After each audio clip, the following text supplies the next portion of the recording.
Hi, everybody. Today I'm talking about something that is serious, but I think it's important to talk about. I want to talk about trauma and how trauma and eating disorders are closely related. The point of this is not to come up with a cure for trauma or a cure for an eating disorder. Rather, the point of this one is to kind of educate you or people that you know about why maybe people develop disordered eating when something really bad has happened to them.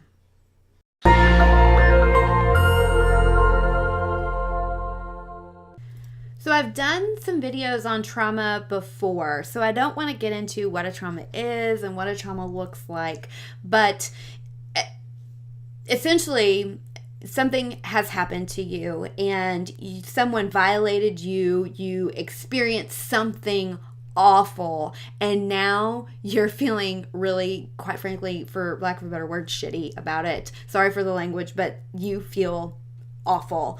And an eating disorder can develop with trauma because you feel so awful about this thing that happened. You're reliving it over and over. And every time you relive it, those feelings come back. Emotional and the physical feelings can come back as well. And you just want it to stop. So you're trying everything in your power to make that emotion and those memories shut up and go away. And one way we do that is by eating food. So sometimes people with trauma will overeat. I have clients that I've worked with that say whenever they have traumatic memories resurface, they go to the kitchen and they binge. The problem with that is then they feel guilty and they feel terrible that they binged. So we have new feelings resurface and I need to go binge again.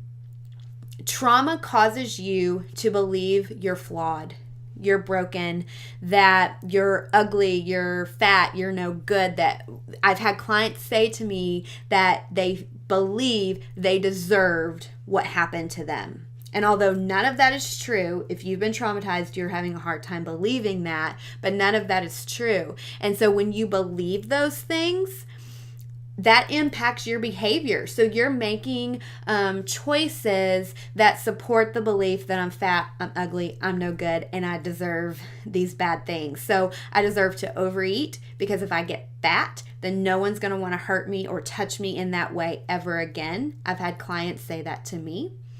I've had clients say, I want to starve myself because I deserve this. I deserve to die. I've had clients say, I am restricting or I'm eating this way, I'm exercising this way because I'm now in control of my body. I can do what I want with my body and so or that situation isn't going to impact how I control my body. So the eating becomes a way to cope with this awful thing that has happened to you.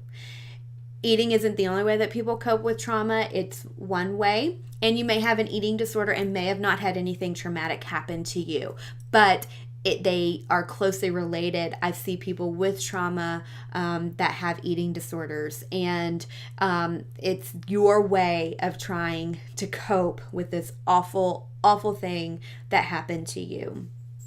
And I know the point of this is to offer a wellness tip. My wellness tip for you today is to get help. Talk to somebody, go share those thoughts and those feelings with somebody, work through that trauma, work through the anxiety and the fear around your restrictive eating or your binge eating or your disordered eating, and learn ways through counseling to break free from those cycles and those patterns and change that upset thinking that's keeping you trapped in this ugly, dark space. Feel free to ask me any questions about this. You can message me, you can email me, you can comment below. I always want to hear from you, or if you know somebody that may benefit from this, talk to me and I can help you come up with a way to talk to them. So we're getting close to Christmas. I hope you're in that festive spirit, and take care, and I'll see you next time. Bye.